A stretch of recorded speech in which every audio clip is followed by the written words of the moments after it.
Good morning, everyone. Welcome to RadioSilentPlay.com. I am your moderator for today on Sunday, October 25th, 2015. Let me start off by saying I am not a financial advisor. Please do your own due diligence before trading any stock or options.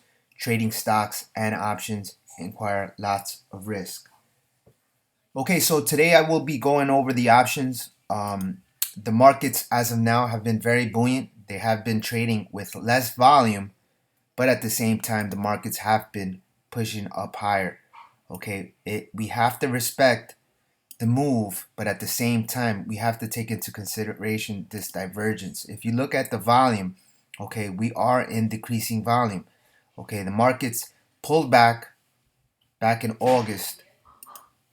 Okay, and then we posted a low of 182.70 levels, and from that level we knew that the markets were quite oversold, and then we had a significant rally higher. From this time frame, what we started noticing was this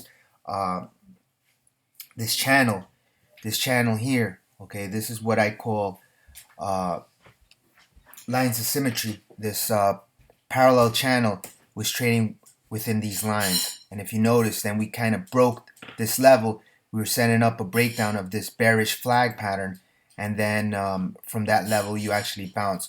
What I was expecting here was a potential double bottom here down to this 182, okay, 70 level like we did, but from that level we actually bounced and started trading higher on low volume.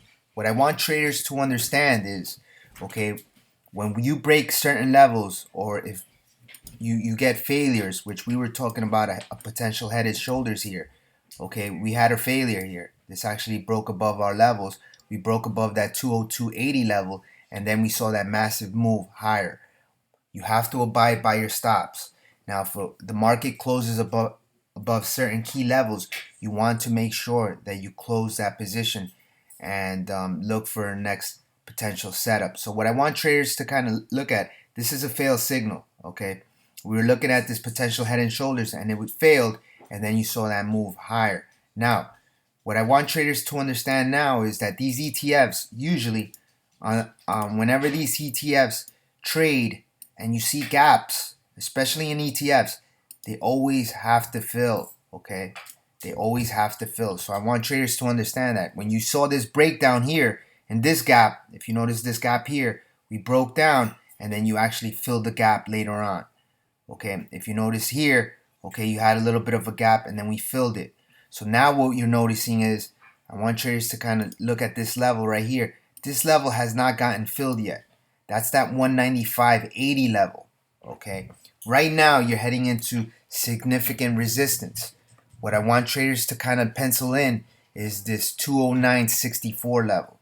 Okay, this 209.64 level will be the line in the sand. If this stock, or if the markets close above the 209.60, then you may have that potential retest of these previous highs at 212, and you may potentially break.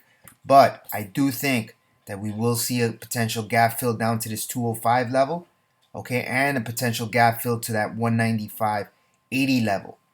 Okay, so I want traders to make sure that they keep this level in mind.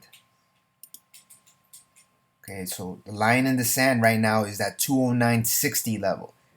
A close above 209.70 on two consecutive closes, okay, you'll likely test that 212 level. Okay, but at the same time, what you're noticing is you are hitting this overbought condition from these lows. Okay, so I want traders to make sure that they keep in mind that you do have a gap fill here at that 195, 197 level, and at the same time you have a gap fill here at that 205.80 level. You are heading into this resistance, this key resistance here on this uptrend channel. Okay, so you are range bound. So what you want to see is the bulls fail here, try to take this market up above this level, fail, and then pull back for a potential re-entry level for a continued move higher. Okay, what you want to make sure is you keep an eye on that 21-day moving average at 198.80. Okay, so that's your support. That's your major support at 198.80. And you have a potential gap fill here at that 195.80 to 197.80 levels. So you want to see that gap filled before you see a run up, because if you don't fill that gap, at some point you will fill that gap, and the higher you go, okay, and not filling that gap, you're going to see a bit much bigger drop. So I want traders to keep in mind that yes, the markets are significantly bullish, but we do have, okay, lower volume. And if you look here, I want to just show you guys something. You look at the UUP.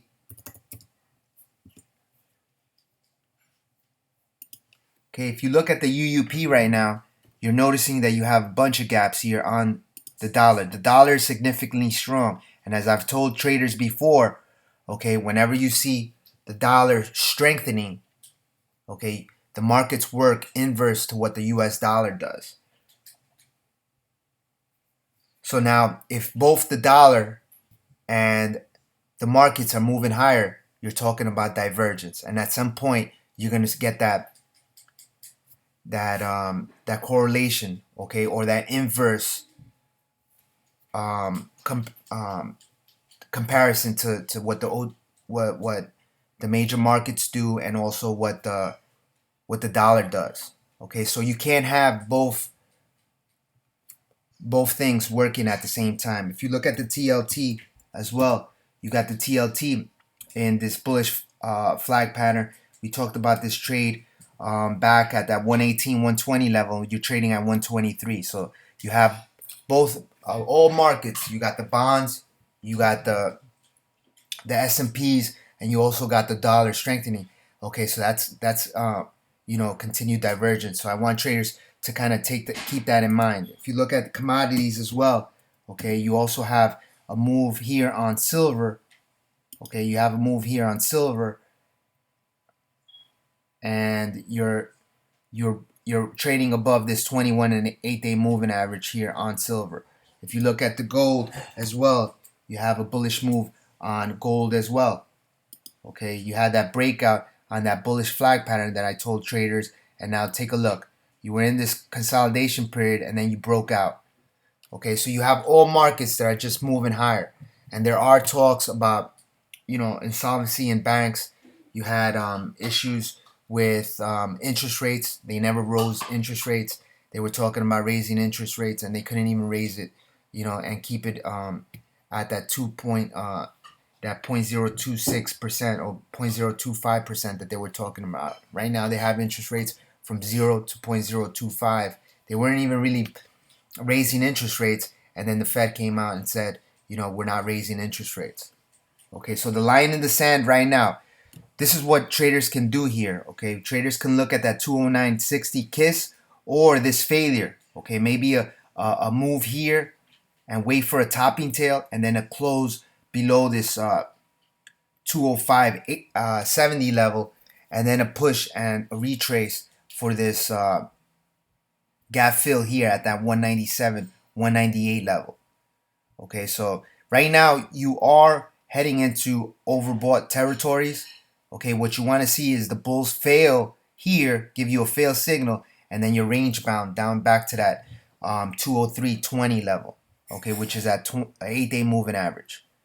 Okay, now I'm going to go over a couple of other things. If you notice here, when we sent out the rig, okay, the rig triggered here at that 1617 level. We saw a high of 1719, and then we pulled back all the way down to 1490. Then it bounced, okay? It bounced above this 21-day moving average at 1490. You had a significant bounce, and now what you're seeing is lower highs. Okay, I do expect this to come and retest this $13 range heading into this seasonality trade on oil. I talked about November and December being a down month for oil, so we are continuing to add to our position. I still feel that this is going to test this 13 level and a potential maybe even bottom here at $12.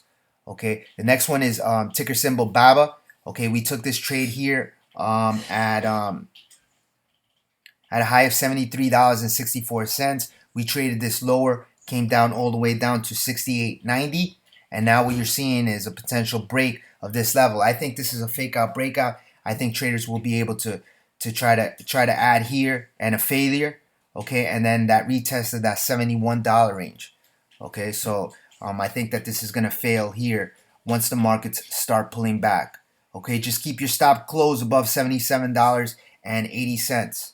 Okay, the next one is ticker symbol Disney. Okay, if you notice here, Disney has broken key resistance, but at the same time, I think that we're trading well above this 109 level. I think that you're going to see a nice correction down here to that 109, potentially retest of that 105 before you start seeing a gap fill here at 117, 120. Okay, the next ticker symbol is WFM.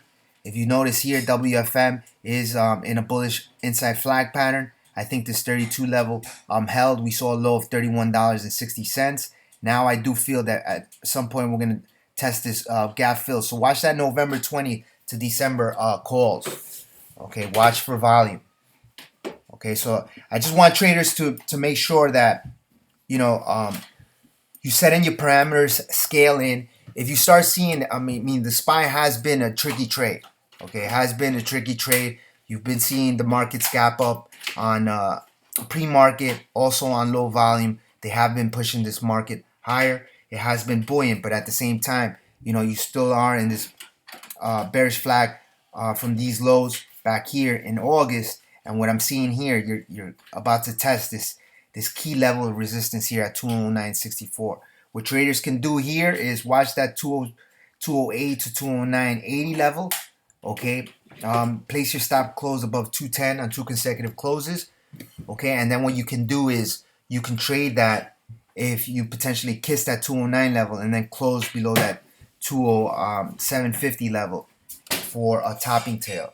Okay, and then you guys can trade this down to this 205.80 level and then potentially test it this 196 to 197 level for this gap fill that hasn't filled. Remember, ETFs usually fill their gaps. Okay, especially when they make a move. Okay, with that said, I will probably have a Sunday night meeting tonight at 10:15 p.m. Anybody interested, just send me an email at radiosilentplay@gmail.com. Take care, everyone.